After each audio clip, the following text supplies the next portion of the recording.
السلام علیکم پاکستان، میں ہوں آپ کا میزبان راؤ کرامت سنگر اور آپ لوگ دیکھ رہے ہیں لائیو شو روشن پاکستان۔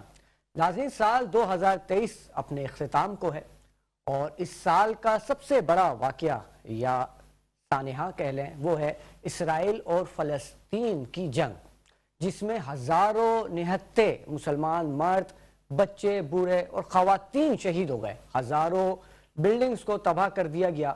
اور یہ اسرائیل کی ظلم و ستم کی ایسی داستان ہے جس کی تاریخ میں مثال نہیں ملتی۔ اس حوالے سے پاکستان میں کئی جماعتوں نے احتجاج ریکارڈ کروایا گیا اور اس حوالے سے ہم نے دیکھا کہ ایک جماعت پاکستان مرکزی مسلم لیگ نے بھی شہر کراچی میں جگہ جگہ پر اپنے پینافلیکس، اپنے پوسٹر اس احتجاج کے حوالے سے لگائے اور دیکھنے والوں نے دیکھا اور سوچنے والوں نے سوچا کہ جتنی بڑی تعداد میں یہ پینافلیکس اور پوسٹر لگائے گئے، کیا احتجاج والے دن اتنی تعداد میں عوام بھی آئے گی؟ اور میرا گمان ہے کہ اس دن جتنی بڑی تعداد میں لوگوں نے اس احتجاج میں حصہ لیا، فلسطین کے حوالے سے کسی اور جماعت میں اتنے بڑے لیول پہ، اتنے بڑے پیمانے پہ احتجاج نہیں دیکھا گیا۔ کئی لوگوں نے مجھ سے سوال کیا کہ یہ پاکستان مرکزی مسلم لیگ جماعت کون سی ہے، اس کے بانی کون ہے، اس کا منشور کیا ہے؟ تو اس حوالے سے ہم نے اس جماعت کے نائب صدر صاحب سے رابطہ کیا اور میری خوش قسمتی ہے کہ انہوں نے اپنے ٹف شیڈول میں سے وقت نکالا اور یہاں پر تشریف لائے۔ آج کے ہمارے مہمان پاکستان مرکزی مسلم لیگ کے نائب صدر فیصل ندیم صاحب۔ السلام علیکم ورحمۃ اللہ وبرکاتہ۔ وعلیکم السلام ورحمۃ اللہ، بہت بہت شکریہ آپ کا۔ کیسے ہیں آپ فیصل صاحب؟ خیریت سے ہیں؟ اللہ کا شکر ہے۔ آپ کو ہمارے شو میں بہت بہت خوش آمدید اور میں تہہ دل سے ممنون و مشکور ہوں کہ آپ نے اتنے بزی شیڈول میں سے وقت نکالا اور یہاں پہ تشریف لائے۔ بہت بہت شکریہ۔ اچھا فیصل صاحب، سیاست کے حوالے سے، آپ کی جماعت کے حوالے سے کئی سوالات ہیں، لیکن اس سے پہلے میں چاہوں گا کہ آپ اپنی ذاتی زندگی کے حوالے سے کچھ ہمارے دیکھنے والے ناظرین کو بتائیں کہ کون سے شہر میں آپ کی پیدائش ہوئی، بچپن سے لے کے یہاں تک کا سفر آپ نے کس طرح سے طے کیا، کچھ اپنی بائیوگرافی کے بارے میں ہمارے ناظرین کو بتائیں۔ دیکھیں، میرا تعلق جو ہے وہ سندھ کے ایک چھوٹے شہر شہداد پور سے ہے اور میرا بچپن جو ہے وہ زیادہ تر وہیں سے گزرا۔ اسکول کی جو میری آپ کہہ لیں کہ اسکول کی تعلیم ہے، اس کے بعد انٹرمیڈیٹ بھی میں نے وہیں سے کیا۔ اس کے بعد حیدرآباد سے میں نے ڈپلومہ کیا تھا، وہ جو 3 سالہ ڈپلومہ ہوتا ہے میکینیکل میں، تو وہ حیدرآباد سے کیا۔ سندھ یونیورسٹی سے میں نے اس کے بعد جو ہے آپ یہ کہہ لیں کہ بی اے کیا ہے۔ تو پھر اس کے بعد آپ یہ لگا لیں کہ تقریباً کوئی 20 سال کا عرصہ میں نے حیدرآباد میں گزارا ہے اور ایک عرصہ مجھے یاد ہے اچھی طرح سے کہ تقریباً کوئی اگر میں پیچھے جاؤں تو 90-91 میں شہداد پور سے میں اپنے بھائی ہیں میرے بڑے، ان کے ساتھ ہم یہاں پر نیو کراچی منتقل ہوئے تھے اور نیو کراچی میں بھی ہم نے اپنا ایک گھر بنایا تھا، ایک چھوٹا سا آپ یہ کہہ لیں کہ کاروبار بھی اسٹیبلش کیا تھا بھائی کے ساتھ مل کر۔ تو یہ سمجھ لیں کہ پھر 2 گھر ہوا کرتے تھے، ایک شہداد پور میں ہوتا تھا اور ایک یہاں پر نیو کراچی میں ہوتا تھا۔ تو ابھی تقریباً کوئی 6 سال سے جو ہے وہ میں یہ سمجھ لیں کہ مستقل طور پر کراچی میں ہی رہائش پذیر ہوں، یعنی حیدرآباد اور شہداد پور وغیرہ وہ چھوڑ کر یہاں پر جو ہے یہ سمجھ لیں کہ مستقل رہ رہا ہوں، ورنہ یہ ہوتا تھا کہ یہاں بھی ہوتے تھے اور وہاں بھی ہوتے تھے، تو اب جو ہے وہ مستقل طور پر یہاں رہائش پذیر ہوں۔ اچھا فیصل صاحب، کچھ اپنی فیملی کے بارے میں بتانا چاہیں؟ آپ کی فیملی میں اور بھی کوئی ممبر، آپ کے فیملی ممبر سیاست میں ہیں یا صرف آپ ہی سیاست میں آئے ہیں؟ دیکھیں، ویسے تو چونکہ جتنے بھی افراد ہیں خاندان کے وہ اسی طرح سے سوچتے ہیں اللہ کے فضل کے ساتھ کہ جس طرح سے میں سوچتا ہوں، تو وہ سب کے سب جو ہے وہ سپورٹ کے لحاظ سے تو ساتھ ہی ہیں اور جب بھی ضرورت ہوتی ہے تو وقت بھی دیتے ہیں اور ساری چیزیں چلتی ہیں، لیکن اگر جس طرح میں ایکٹیو ہوں اس طرح سے اگر آپ بات کریں گے تو پھر کوئی دوسرا نہیں ہے۔ ہاں، ایک اور چیز میری اہلیہ ہیں، وہ بھی حیدرآباد سے اس وقت الیکشن میں حصہ لے رہی ہیں، تو وہ بھی جماعت کا فیصلہ تھا کہ خواتین کو بھی آنا چاہیے، تو وہ اس حوالے سے وہ بھی جو ہے حیدرآباد سے الیکشن میں حصہ لے رہی ہیں۔ جی بالکل۔ اچھا، اب آتے ہیں جماعت کی جانب۔ پاکستان مرکزی مسلم لیگ ہے، کافی لوگوں نے مجھ سے پوچھا کہ یہ جماعت کب اسٹیبلش ہوئی اور اس کا منشور کیا ہے؟ دیکھیں، جماعت کو باقاعدہ وجود میں آئے، یعنی ہم نے الیکشن کمیشن سے اس کو کوئی 2-2.5-3 سال ہوئے ہیں کہ باقاعدہ اس کو رجسٹرڈ کروایا ہے، اور اس کے بعد ابتدائی طور پر جماعتیں جو کیا کرتی ہیں تو وہی ہم نے کرنا شروع کیا کہ اپنی آرگنائزیشن جو ہے اس کو مقصد جو ہے وہ یہ کہہ لیں کہ دیکھنا شروع کیا، اپنے آپ کو علاقوں میں منظم کرنا شروع کیا، اور جب باقاعدہ طور پر اللہ کے فضل کے ساتھ اس پر کچھ کام ہو گیا تو پھر ہم نے باقاعدہ عوام الناس میں جو اپنی آپ کہہ لیں کہ موجودگی ہے اس کو بھی ظاہر کرنا شروع کر دیا. آپ نے مسلسل مختلف اوقات میں مختلف حوالہ جات سے ہمارے بھائیوں کو انشاءاللہ مقصد اس شہر میں بھی، شہر کراچی میں بھی، سندھ کے مقصد علاقوں میں بھی اور پورے ملک میں انشاءاللہ العزیز دیکھنا شروع کیا ہوگا. ہر طرف اللہ کی توفیق سے ہم دکھائی دیں. بالکل. اچھا، ہر جماعت کا کوئی نہ کوئی بانی ہوتا ہے، کوئی سربراہ ہوتا ہے، تو اس حوالے سے کچھ آپ بتانا چاہیں گے؟ ہمارے سربراہ جو ہے وہ سپریم کورٹ کے ایڈوکیٹ ہیں، لاہور میں ہوتے ہیں، خالد مسعود سندھو صاحب. تو وہ اس وقت ہمارے جو ہے جماعت کے صدر ہیں. ٹھیک. اچھا، پاکستان مرکزی مسلم لیگ جو ہے اس وقت سیاست میں اور الیکشن میں جو ابھی ہونے جا رہے ہیں 8 فروری کو، اس میں حصہ لے رہی ہے اور کس انداز سے حصہ لے رہی ہے، اور کتنے کینڈیڈیٹ ہیں آپ کے جو اس الیکشن میں حصہ لے رہے ہیں؟ اللہ کے فضل کے ساتھ ہم پورے ملک سے اس الیکشن میں حصہ لے رہے ہیں ایک وفاقی جماعت کی حیثیت میں. یعنی جو آپ کے 4 صوبے ہیں، ہر طرف سے ہمارے امیدوار موجود ہیں. پنجاب سے سب سے زیادہ ہیں، پھر سندھ میں ہیں، اس کے بعد اگر آپ دیکھیں گے تو کے پی کے میں ہمارے امیدوار ہیں، اور اللہ کے فضل کے ساتھ جو ہے بلوچستان سے بھی ہمارے امیدوار ہیں. تو تقریباً کچھ 550 کے قریب امیدوار اس وقت ہمارے اس الیکشن کے حوالے سے جو اسکروٹنی کے مراحل سے گزر چکے ہیں اور جن کے ڈاکومنٹس باقاعدہ طور پر الیکشن کے حوالے سے منظور کیے جا چکے ہیں، وہ باقاعدہ میدان میں اتر چکے ہیں. ماشاءاللہ. اچھا فیصل صاحب، کیونکہ میں اس جماعت کو قریب سے جانتا ہوں تو میں نے دیکھا ہے کہ ویلفیئر کے کام بہت بڑھ چڑھ کے یہ کرتی ہے جماعت. تو اس حوالے سے میں چاہوں گا کہ دیکھنے والے ناظرین کو آپ بتائیں کہ پاکستان مرکزی مسلم لیگ نے عوام کے لیے، غریبوں کے لیے کیا کیا کام کیے اب تک؟ آپ نے مجھ سے ایک سوال کیا تھا ابھی کہ ہمارا جو ہے منشور کیا ہے. جی بالکل. تو منشور تو یقینی طور پر ایک آدھ جملے میں تو نہیں بیان کیا جا سکتا، اور باقاعدہ طور پر ہم نے ایک بڑا بہترین اور شاندار قسم کا منشور جو ہے وہ مرتب کیا. لیکن ایک سلوگن کے ذریعے سے میں اپنی بات آپ کو سمجھا سکتا ہوں. تو ہم نے ویسے تو مقصد معاشرے کا کوئی ایک طبقہ بھی ایسا نہیں ہے، مرد ہیں، خواتین ہیں، آپ کے اسٹوڈنٹس ہیں، آپ کی اقلیتیں ہیں، آپ کی معیشت ہے، اور آپ کی تعلیم ہے، آپ کی صحت ہے، اور پھر آپ کی خارجہ جو مقصد امور ہیں، آپ کے داخلہ امور ہیں، وہ یہ تمام تر جتنی بھی چیزیں ان کا ہمارے منشور میں احاطہ کیا گیا. لیکن اس کے ساتھ جو ہے ایک جملے میں اگر اپنا سلوگن آپ کو بیان کرنا چاہوں تو ہمارا سلوگن ہے ہماری سیاست خدمت انسانیت. تو یہ جو خدمت انسانیت کا جو سلوگن ہے، اس کو لے کر ہم ہمہ وقت عوام میں اللہ کے فضل کے ساتھ موجود رہتے ہیں. آپ نے دیکھا کہ باقاعدہ جب ہم نے اپنی سیاسی سرگرمیوں کا آغاز کیا ہے تو اس میں ہم نے یہ جو پچھلی حکومت تھی 16 ماہ کی حکومت، تو اس نے ایک بہت بڑا ظلم جو عوام پر کیا. وہ ظلم یہ تھا کہ آپ نے دیکھا کہ آٹا، دال، چاول، چینی، ہر چیز کی قیمتوں میں اضافہ ہونا شروع ہو گیا. بجلی کی قیمتیں آسمان پر پہنچ گئی، گیس کی قیمتیں آسمان پر پہنچ گئی. آپ نے دیکھا پٹرول جو ہے ایسے لگتا تھا کہ جیسے لوگوں کی پہنچ سے باہر ہو گیا. ٹرانسپورٹیشن کا جو کرایہ ہے اس میں بے تحاشا اضافہ ہوا. تو یہ مہنگائی کا ایک جو بم تھا جو بار بار جو ہے حکومت نے عوام کے سروں پر پھوڑا، تو اس کے خلاف احتجاج ضروری تھا اور لازمی طور پر اس پر کام کرنا چاہیے تھا. تو آپ نے دیکھا کہ باقاعدہ طور پر ہم نے اس کے حوالے سے احتجاج منظم کیا، گلیوں محلوں میں بھی احتجاج کیا، شہر کے مختلف چوراہوں پر احتجاج کیا، پریس کلب پر احتجاج کیا، شارع فیصل پر ایک ریلی بہت بڑی ہم نے اس کے حوالے سے منظم کی تھی. اچھا، یہ تو وہ کام ہے کہ جو سب کے سب لوگ کرتے ہیں. یعنی آپ دیکھیں کہ جتنی بھی سیاسی جماعتیں ہیں تو وہ باقاعدہ طور پر، خاص طور پر کہ جب وہ اپوزیشن میں ہوں تو وہ یہ سارے کام کرتی ہیں. لیکن ہم نے باقاعدہ طور پر اس کے حل کے حوالے سے بھی بات کی تھی کہ اس کا کوئی حل ہونا چاہیے اور اپنی سطح پر کوئی کام اس حوالے سے کیا جانا چاہیے. تو کچھ ایسے پروگرام ہیں کہ جو مستقل طور پر ہم نے اپنے پاس شروع کیے ہیں. تو ہم نے جب پریس کلب پر ہمارا اس حوالے سے احتجاج تھا تو اس میں اعلان کیا تھا کہ ہم کراچی شہر کے لوگوں کے لیے، ہم سندھ کے جو لوگ ہیں ان کے لیے. ایک اور بات میں آپ کو عرض کرنا چاہتا ہوں کہ جماعت کے وائس پریزیڈنٹ ہونے کے ساتھ جو ہے 2 صوبوں کو دیکھنے کی ذمہ داری بھی جماعت نے مجھے دی ہوئی ہے. تو میں اسی لیے آپ مقصد اسپیسیفک سندھ کے حوالے سے یا پھر جو آپ یہ کہہ لیں کہ بلوچستان کے حوالے سے آپ کو بات کروں گا. تو سندھ کے حوالے سے میں بھی آپ کو بات کر رہا ہوں کہ ہم نے یہ فیصلہ کیا کہ ہم لوگوں کو سہولت دیں گے. تو سہولت دینے کے لیے ہم نے اپنی جتنی بھی آرگنائزیشن تھی، جتنی ہماری تنظیم تھی، اس کو متحرک کیا. اور میں ابھی آپ کو مثال دے دیتا ہوں کہ کراچی شہر میں ہم نے اعلان کیا ہم 100 مقامات پر سستے سبزی کے اسٹال لگائیں گے. اب یہ سستا سبزی کا اسٹال کیا ہوتا ہے اس کو تھوڑا سا آپ سمجھیں گے تو بات، یعنی ہم نے ہفتہ وار ایک کام کرنا شروع کیا اتوار کو کہ ہم جو ہے وہ منڈی جائیں گے رات میں اور وہاں سے خریداری کریں گے اور منڈی کے ریٹ پر لا کر لوگوں کو جو ہے وہ سبزی فراہم کریں گے. تو اس سے سبزی کا جو بل ہے اس میں آدھا فرق آ جاتا ہے. یعنی 100 روپے کی چیز آپ کو 50 روپے ملتی ہے. ہم نے سستے تندور لگائے ہیں عوامی سہولت بازار لگائے ہیں اور اسی طرح کے بے شمار کام ہیں.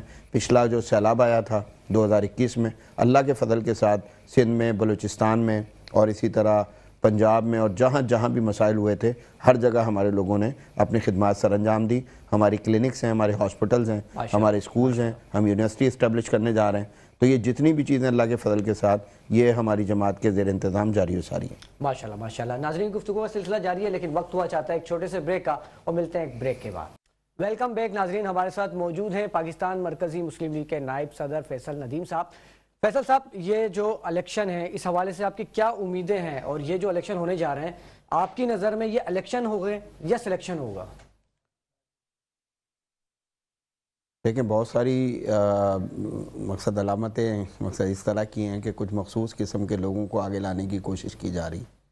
تو جب اس طرح کا کوئی معاملہ ہو رہا ہوتا ہے تو یقینی طور پر یہ جو الیکشن کا پروسیس ہے اس کے اوپر سوالات تو اٹھتے ہیں. تو ہم یہ سمجھتے ہیں کہ اس سے جو ہے وہ گریز کرنا چاہیے، اور جتنے بھی لوگ ہیں ان کو آزادانہ جو ہے وہ الیکشن میں حصہ لینے کی آزادی ہونی چاہیے. عوام کے اوپر اس سارے سلسلے کو چھوڑنا چاہیے، اور عوام جو ہے وہ اپنی رائے کے ساتھ جو ہے وہ کسی کو منتخب کریں. تو سب سے بہترین بات تو یہی ہے. ٹھیک ہے. اچھا، آپ کے کتنے کینڈیڈیٹ اس وقت الیکشن میں حصہ لے رہے ہیں صوبائی اسمبلیوں پہ اور قومی اسمبلی میں نے آپ سے عرض کی تھی کہ تقریباً کو 550 کے قریب ہمارے امیدواران ہیں کہ جو اللہ کے فضل کے ساتھ ملک بھر سے اس وقت جو انتخابات میں حصہ لے رہے ہیں. ٹھیک ہے. اور مجھے یہ بتائیے گا کہ اس وقت آپ جو الیکشن کمیشن ہے اس سے مطمئن ہیں؟ الیکشن کمیشن سے مطمئن ہونے کی جو صورتحال ہے وہ تو آپ کو نا بعض چیزیں دکھائی دے رہی ہیں. میں یہ سمجھتا ہوں کہ اس طرح کے جتنے بھی ادارے ہیں، چاہے وہ الیکشن کمیشن ہے، جوڈیشری ہے، یا کسی بھی ادارے کو اگر آپ لے لیں تو ان کا جھکاؤ واضح طور پر کسی طرف نہیں ہونا چاہیے. ان کو غیر جانبدارانہ مقصد انداز میں چیزوں کو لے کر آگے بڑھنا چاہیے. تو اس کے ساتھ اگر اس طرح کا کوئی معاملہ ہونا شروع ہو جائے اور آپ پر سوالات اٹھنے شروع ہو جائیں تو پھر یہ جو الیکشن کا پورا پروسیس ہے اس پر سوال اٹھتے ہیں، اور اس کے ساتھ ملک میں بے چینی اور ایک بے اطمینانی جو ہے وہ یہ کہہ لیں کہ جنم لیتی، اور یہ ملک کے لیے کوئی اچھی بات نہیں ہوتی. رائٹ، ایسا ہی. اچھا، ہم نے یہ سنا ہے فیصل ندیم صاحب کہ یہ جو الیکشن کے یہ جو سیٹ کے ٹکٹ ہوتے ہیں یہ جماعتیں، مختلف جماعتیں جو ہے بیچتی ہیں. کیا اس میں کوئی حقیقت ہے یا یہ صرف ایسی باتیں ہیں؟ دیکھیں، یہ تو ایک ایسا ہڈن جو ہے نا ٹروتھ ہے کہ جس کو ساری دنیا ہی جانتی ہے. اللہ کے فضل سے ہم اس سے بالکل یہ کہہ لیں کہ ہمارے پاس اس طرح کا کوئی سلسلہ موجود نہیں ہے. آپ کی جماعت میں کچھ ایسا سسٹم ایسا کوئی سلسلہ ہمارے پاس موجود نہیں ہے. لیکن جو سو کالڈ جن کو کہا جاتا ہے کہ بڑی سیاسی جماعتیں ہیں اور جنہوں نے مقصد کسی بھی طرح سے عوام میں کوئی اپنی حیثیت بنا لی ہے یا کوئی ایسا معاملہ ان کے پاس ہو چکا ہے، یا ماضی میں جنہوں نے حکومتیں بنائی ہیں اور ان حکومتوں کی بنا پر انہوں نے کچھ اپنے پاس جمع کیا ہے، اس جمع جتھے کیے سبب وہ جو ہے الیکشن میں آتے ہیں، اپیئر ہوتے ہیں اور کچھ نہ کچھ حاصل کر لیتے ہیں. تو اس طرح کی جماعتوں کی طرف چونکہ لوگ زیادہ جا رہے ہوتے ہیں تو پھر یقینی طور پر آپ دیکھ رہے ہوتے ہیں کہ بڑی بڑی رقومات جو ہیں وہ وصول کی جاتی ہیں. اور پھر جب بڑی رقم دے کر کوئی آ رہا ہوتا ہے، یعنی آپ یہ دیکھیں کہ ابتدا میں فارم جب جمع کروائے جا رہے ہوتے ہیں اس وقت رقم لی جاتی ہے، جب پارٹی کا ٹکٹ دیا جا رہا ہوتا ہے اس وقت ایک بہت بڑی جو ہے وہ لی جاتی ہے رقم، اور اس کے بعد الیکشن میں بے تحاشا اخراجات ہوتے ہیں. تو اس پورے پروسیس سے گزر کر جو بندہ آ رہا ہوتا ہے پھر اس نے ملک کو، قوم کی خدمت کوئی نہیں کرنی ہوتی. مطلب یہ کاروبار ہو رہا ہے، انویسٹمنٹ کی جا رہی ہے. جی، انویسٹمنٹ کی جا رہی ہے. پھر یہ وصول کیسے ہوگی؟ وصول آپ سے کی جائے گی، مجھ سے کی جائے گی. یہ ملک کی جو حالت زار ہے آپ اچھی طرح سے دیکھ رہے ہیں. ورلڈ بینک کی رپورٹ آپ کے سامنے، انہوں نے واضح طور پر کہا ہے کہ پاکستان کا جو معاشی اس وقت سسٹم موجود ہے، نظام موجود ہے، معاشی ماڈل ہے آپ کا، یعنی فائنینشیل جو ماڈل ہے آپ کا، وہ صرف آپ کی اشرافیہ کو فائدہ دیتا ہے، اور جو باقی عوام ہے وہ مسلسل غربت کی طرف جا رہی ہے. تو یہ ہم تو نہیں کہہ رہے، یہ تو ورلڈ بینک نے کہا ہے.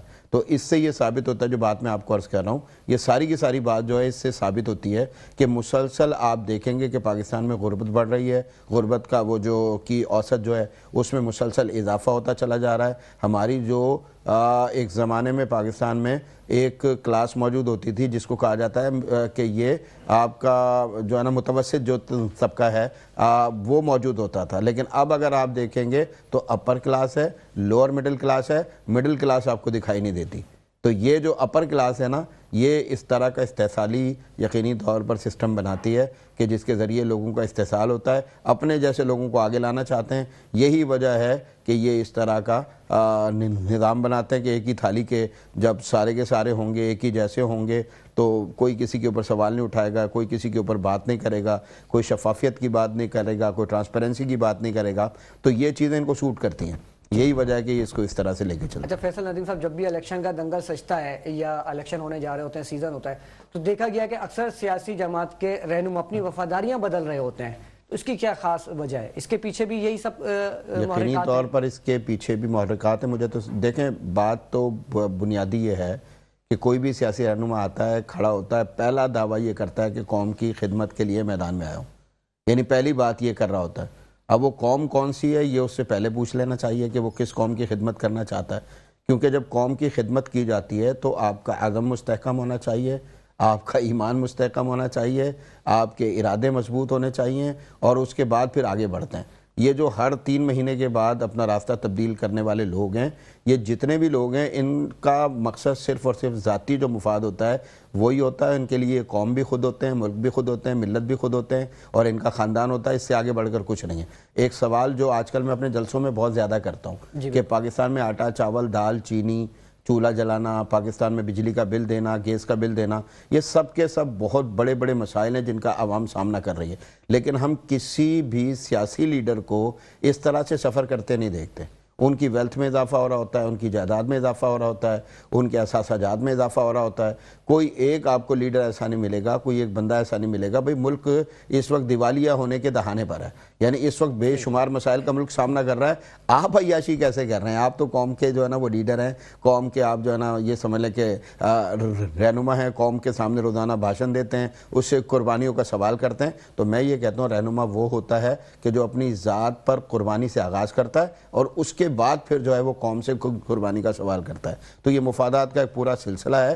اسی سلسلے کو ختم کرنے کے لیے پاکستان مرکزی مسلم لیگ جو ہے وہ میدان میں آئی ہے. رائٹ. اچھا، کیا آپ کی جماعت میں بھی دوسری جماعت سے لوگ شمولیت اختیار کرنے کے لیے آ رہے ہیں، رابطہ کر رہے ہیں؟ دیکھیں، ہمارے پاس جو آ رہے ہیں، ہمارے پاس ایک ہوتا ہے الیکٹیبل. یہ بہت لفظ بہت زیادہ جو ہے وہ پاکستان میں چلتا ہے، اور سب سے زیادہ آپ کی سیاست کا بیڑا غرق کرنے والے یہ الیکٹیبلز ہیں.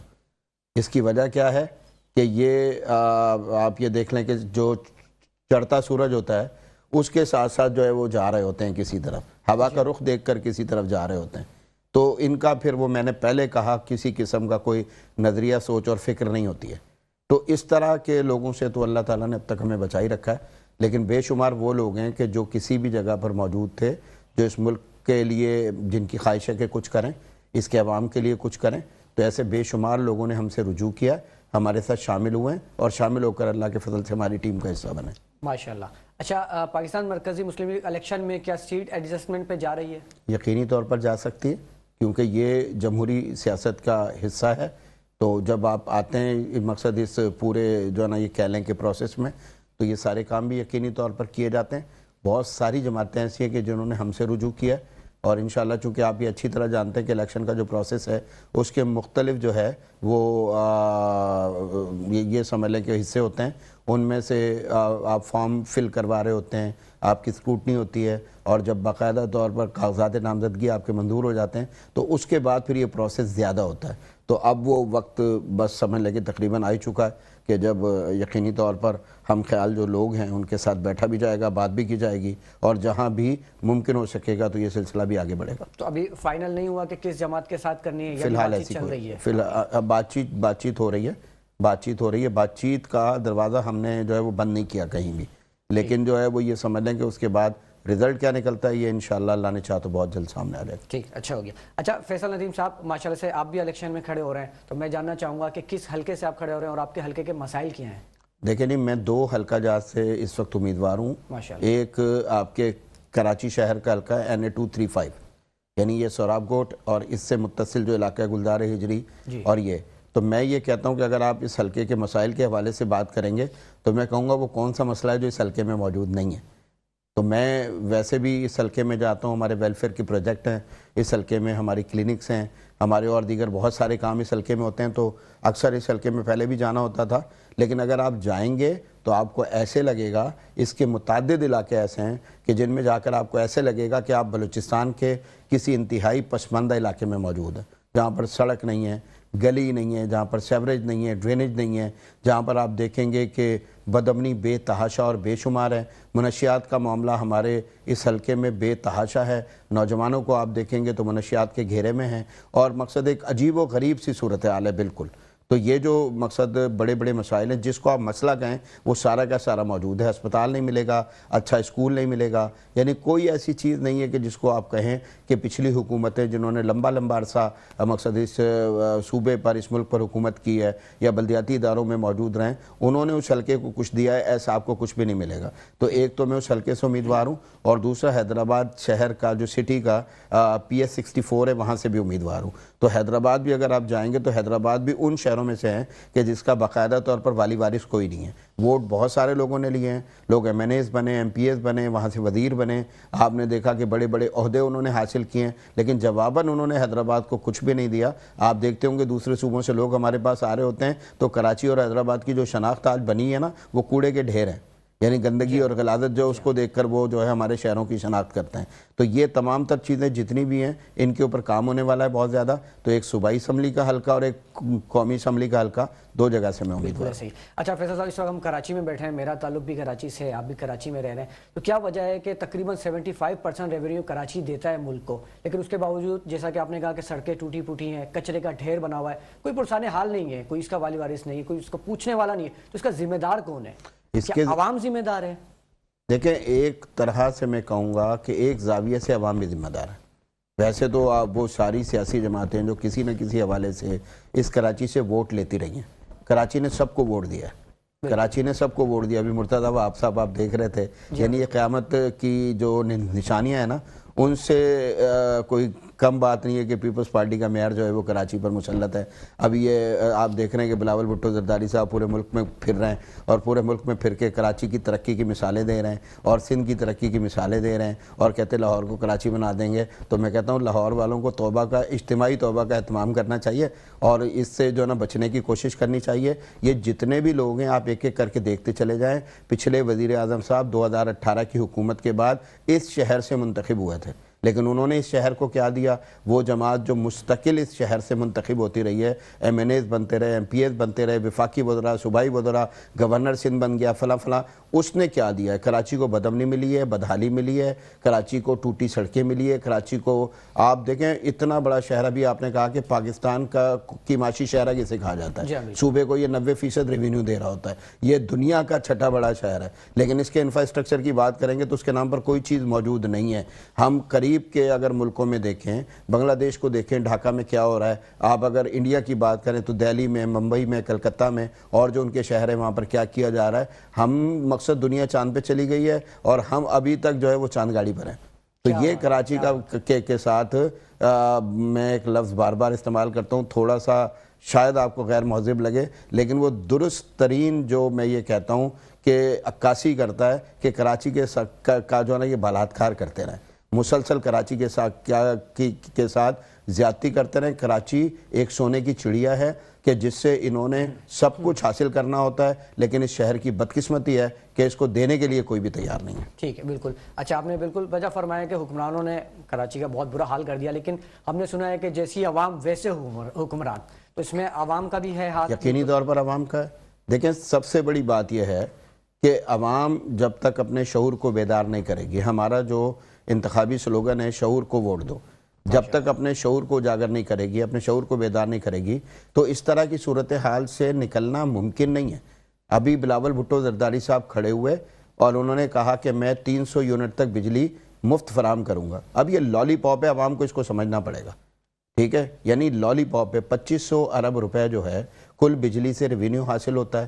آپ دیکھیں 80% گھرانے پاکستان کے وہ ہیں کہ جو 300 یونٹ سے جو ہے وہ کم بجلی استعمال کرتے ہیں۔ اس کا مقصد یہ کہ 1800 سے 2000 ارب روپے جو ہے وہ آپ سبسڈی دے رہے ہوں گے۔ یہ سبسڈی کہاں سے آئے گی حضرت؟ یہ بھی تو بتائیں گے نا آپ لازمی طور پر۔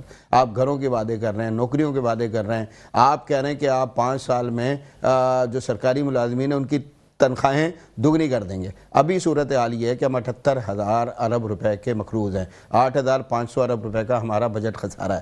یہ جتنی بھی چیزیں آپ دیکھیں گے تو اس وقت یہ ساری چیزیں پورا کرنا ہمارے لیے بہت بڑا مسئلہ ہے. بیرونی قرضے اور ان ساری چیزوں کو پورا کرنے کے لیے آپ کو 20 سے 25 بلین ڈالر کی سالانہ ضرورت ہوتی ہے, اور ہم ساری دنیا میں کشکول اٹھا کر پھر رہے ہوتے ہیں, لوگوں سے بھیک مانگ رہے ہوتے ہیں. ہمارا وزیر اعظم خود کہتا ہے کہ ہم بھکاری ہیں. تو اس کیفیت میں آپ اس طرح کے خوشنما جو ہے وہ دعوے کر رہے ہوتے ہیں, تو عوام کو ان ساری چیزوں کو سمجھنا پڑے گا. یہ مداری ہیں, ان کو سمجھنا پڑے گا. کہا جاتا ہے ایک زرداری سب پر بھاری, تو عوام کو سمجھنا پڑے گا کہ واقعی زرداری بھاری ہے, لیکن اس صوبے پر بھاری ہے, اس ملک پر بھاری ہے. ان لوگوں نے اپنی جائیدادیں بنائی ہیں اپنی پوری دنیا میں. بھی سوال تو ہوتا ہے نا, ایک سینما کے مالک تھے آپ, آج آپ قطاریں لگا کے شوگر ملوں کے مالک ہیں. ایک سینما کے مالک تھے, لاکھوں ایکڑ زمین کے مالک ہیں. آپ ایک سینما کے مالک تھے, آپ دیکھنا شروع کر دیں دنیا کے ہر بڑے شہر میں آپ کی جائیداد موجود ہے. فخری آپ اعلان کرتے ہیں, بلاول ہاؤس کا جو ہے وہ دا کے دیکھ لیا جائے تو وہ کوئی گھر تو نہیں, وہ تو قلعہ ہے. اور اس کے بعد آپ لاہور چلے جائیں, اسلام آباد چلے جائیں, کہیں اور چلے جائیں, ہر جگہ انہوں نے یہ سلسلے کیے ہوئے ہیں. تو عوام کو ان ساری چیزوں کو دیکھنا چاہیے, سوچنا چاہیے, اور سوچ کے ساتھ, پوری فکر کے ساتھ اور شعور کو اجاگر کر کے فیصلہ کرنا چاہیے. بہت خوبصورت بات کہی کہ شعور کو اجاگر کرنا چاہیے. اسی خوبصورت بات کے ساتھ لیتے ہیں چھوٹا سا بریک اور ملتے ہیں بریک کے بعد. ویلکم بیک ناظرین, ہمارے ساتھ موجود ہیں پاکستان مرکزی مسلم لیگ کے نائب صدر فیصل ندیم صاحب, اور گفتگو ہو رہی تھی شعور کے حوالے سے. تو فیصل صاحب, شعور کیسے آئے گا ہماری عوام کو, جبکہ شعور تو تعلیم سے آتا ہے, اور ہمارے تعلیم کے لیے جو تعلیمی نظام ہے, جو گورنمنٹ کے اسکول ہیں, وہ تو اس قابل ہی نہیں ہے. کہیں اگر آپ انٹیریئر سندھ چلے جائیں تو وہاں پہ بھینسیں بندی بھی ملتی ہے. کیا کہنا چاہیں گے اس حوالے سے؟ آپ انٹیریئر سندھ کی بات کر رہے ہیں, میں آپ کو کراچی کی بات کروں گا. پورے سندھ میں اس وقت سندھ گورنمنٹ کے پاس 45,000 اسکول ہیں. تو اگر آپ ان کو دیکھیں گے, ہمارے ساتھ جو سب سے بڑی زیادتی ہوئی ہے, اور انہی سیاسی جماعتوں نے کی ہے جو ہمارے اوپر مسلط رہی ہیں, کہ جو سب سے بڑا مسئلہ رہا ہے, صرف آپ کی ایجوکیشن کا معاملہ نہیں ہے. آپ پی آئی اے کی بربادی کی بات کریں گے, آپ اسٹیل مل کی بربادی کی بات کریں گے, آپ ریلوے کی بربادی کی بات کریں گے, تو آپ کو دکھائی دے گا کہ وہاں پر بے مہار سیاسی بھرتیاں کی گئی ہیں. اور یہ جو سیاسی کارکن جا کر جب کسی جگہ پر بھرتی ہوتے ہیں اور اہلیت کو قتل کر کے ہوتے ہیں, تو اس کا رزلٹ یہ نکلتا ہے کہ وہاں پر جو ہے کام کرنے والی جو صلاحیت ہے وہ ختم ہوتی چلی جاتی ہے. اب ان اداروں پر بوجھ ہے, اور بوجھ کے سبب بڑا بڑا بجٹ جو ہے وہ ہمارے ملک کا خرچ ہوتا ہے, اور ہر جگہ سبسڈی دینی پڑتی ہے. اسی طرح سندھ کے تعلیمی اداروں میں آپ دیکھیں گے ہزاروں نہیں لاکھوں لوگ جو ہے وہ بھرتی اس طرح سے کیے گئے ہیں, اور سیاسی بنیادوں پر کیے گئے ہیں. گھوست اساتذہ موجود ہیں, ڈیوٹیاں نہیں دی جاتی, پڑھایا نہیں جاتا بچوں کو, اور نتیجہ یہ نکلا ہے کہ اکثر اسکول جو ہیں, آپ دیہات کی بات کریں, شہروں کی بات کریں, آپ ریشو نکال لیں کہ پرائیویٹ اسکولز میں لوگوں کی بچے بھیجنے کا کیا ریشو ہے, اور اسی طرح جو مقصد جو یہ سرکاری اسکول ہیں ان کا کیا ہے. میں یہاں صفورہ کی بات کرنا چاہوں گا آپ کو, یعنی کراچی صفورہ پر آپ دیکھ رہے ہیں کہ سندھ گورنمنٹ جو ہے وہ مسلسل اپنے ادارے این جی اوز کے حوالے کر رہی ہے. یہ کہتے ہیں کہ ہم گود دے رہے ہیں, یعنی یہ اپنا کوئی بھی ہیلتھ یونٹ, ہاں جی ہیلتھ یونٹ دینا چاہ رہے ہیں, اسی طریقے سے اپنا کوئی ایجوکیشنل انسٹیٹیوشن دینا چاہ رہے ہیں. تو یہ کیوں دینا چاہتے ہیں؟ اس کا ایک سبب ہے کہ یہ خود بھی سمجھتے ہیں کہ یہ اہل نہیں ہیں, ان سے ادارے چلنے نہیں ہوتے. تو میں نے اپنے کسی بھائی کو, چونکہ ہمارے پاس اپنے اسکولز موجود ہیں جماعت کے, جن کو اللہ کے فضل کے ساتھ ہم جو ہے باقاعدہ طور پر لے کے چلتے ہیں, بڑا اچھا جو ہے وہ تعلیمی سسٹم ہمارے پاس موجود ہے. تو ہماری یہ خواہش تھی کہ اگر یہ دے رہے ہیں تو ہم بھی کچھ اسکول گود لے لیں. تو گود لینے کے لیے صفورہ کے ایک اسکول میں چلے گئے, 60 کمرے ہیں, اس میں 76 بچے پڑھتے تھے, 126 کا اسٹاف تھا اس کے اوپر. تو یہ اگر 126 کی آپ یہ جو ہماری اسکروٹنی کر رہے ہیں نا, انہیں 126 کی اسکروٹنی کریں گے تو ان میں سے بہت سارے لوگ ہوں گے کہ جن پر کسی نہ کسی سیاسی جماعت کا ٹھپا لگا ہوگا. تو جب ٹھپے اس طرح سے لگنا شروع ہوتے ہیں تو تعلیم برباد ہوتی ہے. اچھا, ان لوگوں کو احساس کیوں نہیں ہے؟ اس کو عوام کو سمجھنا پڑے گا. یہ جو میں شعور کی بات کر رہا ہوں, ان لوگوں کو احساس کیوں نہیں ہے؟ انہوں نے اپنے لیے متوازی تعلیمی نظام علیحدہ بنا رکھا ہے. ان کے اسکول علیحدہ, ان کے کالج علیحدہ, ان کی یونیورسٹیز علیحدہ ہیں. یہ بڑے فخریہ انداز میں کہہ رہے ہوتے ہیں بلاول بھٹو زرداری صاحب یا دیگر جتنے بھی سیاسی جو اس طرح کے لیڈرز ہیں آکسفورڈ سے فارغ ہیں. اچھا بھائی, آکسفورڈ سے فارغ ہو کر آپ اپنی عوام سے بھی فارغ ہیں, یعنی دنیا میں اس کی مثال نہیں ہے. اس وقت آپ کا مسئلہ حل ہوگا کہ جب کسی وزیر اعظم کا, وزیر اعلیٰ کا, وزیر کا, کسی ایڈمنسٹریٹر جو ہے یا پھر جو میئر ہے اس شہر کا کراچی کا, اس کے بچے سرکاری اسکولوں میں پڑھیں گے. بڑے بڑے بجٹ خرچ ہوتے ہیں, بڑی بڑی چیزیں ہوتی ہیں. کم از کم 355 ارب روپے جو ہے اس وقت سندھ کا تعلیمی بجٹ ہے. اب وہ تعلیمی بجٹ کہاں خرچ ہوتا ہے, اس کو آپ دیکھنا شروع کر دیں گے تو آپ کے سامنے صورتحال واضح ہو جائے گی. تو یہ اصل میں وہ کلاس ہے جو لوگوں کو شعور دینا نہیں چاہتی. ان کو پتا ہے کہ جب لوگوں نے شعور کی سیڑھیاں باقاعدہ جو ہے وہ چڑھنا شروع کر دی تو ان کی جگہ کہاں رہے گی اس ملک میں. ٹھیک ہے، تو اسی لیے یہ چاہتے ہیں کہ عوام جو ہے وہ بالکل جہالت کے کسی گہرے کنویں میں رہیں، اور مقصد اسی طرح کا معاملہ جو ہے نا وہ رہے. تو اس وجہ سے تو ہم باقاعدہ طور پر اپنی انتخابی مہم کو بھی، دیگر معاملات میں بھی ہم شعور کی شمع اللہ کے فضل سے جلا کر جو ہے وہ اسی لیے میدان میں آئے ہیں کہ لوگوں کو بتا سکیں کہ آپ کے اصل مسائل کا سبب کیا ہے. ٹھیک ہے. اچھا فیصل صاحب، بہت سارے مسائل ہیں پاکستان میں، بے روزگاری بھی ہے، رشوت بھی ہے، کرپشن بھی ہے، لیکن آپ کی نظر میں سب سے بڑا مسئلہ پاکستان کا کیا ہے؟ سب سے بڑا جس کو آپ سمجھتے ہیں کہ یہ سب سے بڑا مسئلہ ہے. دیکھیں، پاکستان کا سب سے بڑا مسئلہ، پاکستان کا جو سب سے بڑا مسئلہ ہے وہ اہم ترین ذمہ داریوں پر نااہل لوگوں کا ہونا ہے. ایک اعلیٰ ترین سرزمین جس کے پہاڑ شاندار، جس کے صحرا شاندار، جس کی زمین شاندار، کھیت کھلیان شاندار، جس کا سمندر شاندار. یہ گوادر آپ اکثر سنتے رہتے ہیں، آپ سی پیک اکثر سنتے رہتے ہیں، آپ دیکھتے رہتے ہیں دنیا میں گہرے پانی کی، گرم پانی کی سب سے بہترین بندرگاہ ہمارے پاس ہے، ہم استعمال نہیں کر پا رہے، ہم اپنے وسائل استعمال نہیں کر پاتے. آپ دیکھیں کہ ایک زرعی ملک ہونے کے باوجود ہم دنیا سے جو ہے وہ بھیک مانگتے پھرتے ہیں گندم کی، ہم جو ہے وہ پیاز خرید رہے ہوتے ہیں، ہم ٹماٹر خرید رہے ہوتے ہیں. اس کا سب سے بڑی وجہ یہ ہے کہ نااہل لوگ ہمارے اوپر مسلط ہیں، وہ لوگ جو بد کردار ہیں، اور وہ لوگ جن کے پاس ول نہیں ہے، جو خواہش ہی نہیں رکھتے کہ عوام کے مسائل حل ہوں. تو پاکستان میں ساری چیزیں موجود ہیں، ہمیں کسی بیرونی امداد کی ضرورت نہیں ہے، ہمیں صرف اور صرف دیانتدار، باکردار، امانتدار، اور ایک لفظ بیان کروں گا، اللہ سے ڈرنے والے. یہ نیب آپ دیکھتے ہیں ایک ٹول کے طور پر استعمال ہوتی ہے، ایف آئی ایک ٹول کے طور پر استعمال ہوتی ہے،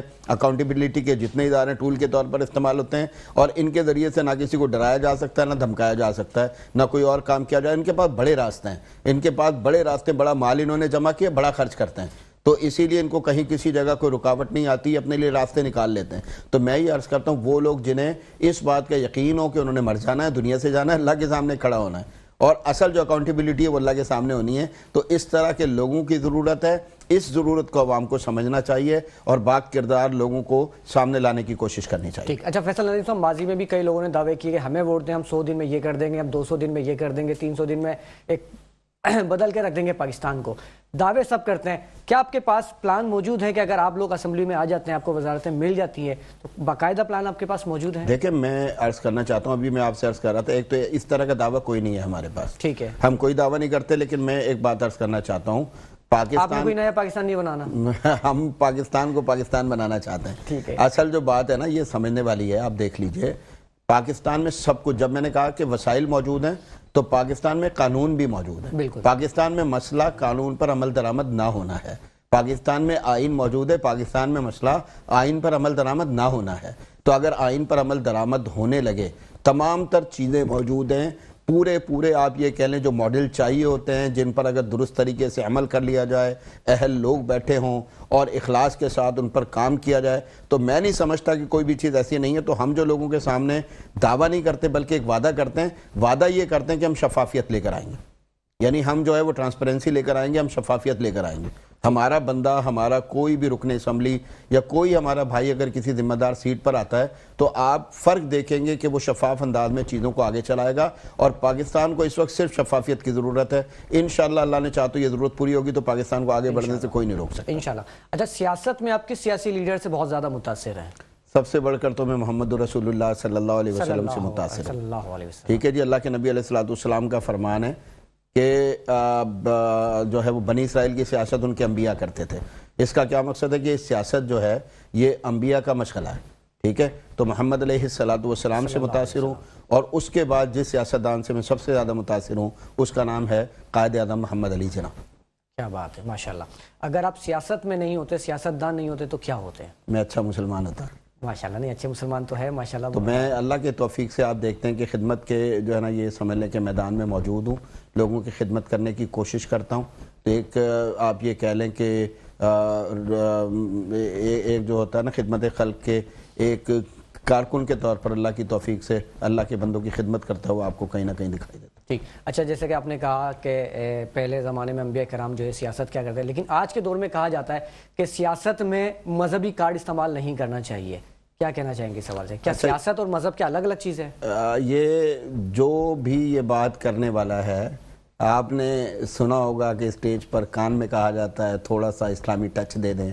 آپ نے دیکھا ہوگا کہ ایک صاحب لندن سے آئے ہیں, ٹھیک ہے جی, لندن سے آ کے وہ کبوتروں کا ڈرامہ انہوں نے کیا اور دیگر ساری چیزیں ہوئیں, تو وہ بھی وہاں پر کھڑے ہو کر بتا رہے تھے کہ میں علیحدہ سے یہ عبادتیں کرتا ہوں, میں اس طرح سے اللہ سے دعائیں کرتا ہوں اور فلاں فلاں کرتا ہوں, یہ میرا ذاتی مسئلہ ہے. ذاتی مسئلہ اسٹیج پر کیوں بیان کر رہے ہیں آپ؟ ایک بات اچھی طرح سمجھ لینی چاہیے, پاکستان کلمے کے نام پر بنا ہے. قائد اعظم محمد علی جناح کو جب میں نے اپنے رول ماڈل کے طور پر آپ کے سامنے بیان کیا, انہوں نے مذہب کی سیاست کی تھی. ٹھیک ہے, اچھا آخری منٹ ہے, کوئی دیکھنے والے ناظرین کو پیغام دینا چاہیں آپ؟ دیکھیں, میں پھر اسی طرف آؤں گا کہ اپنے شعور کو اجاگر کیجئے, اپنے شعور کو جگائیے.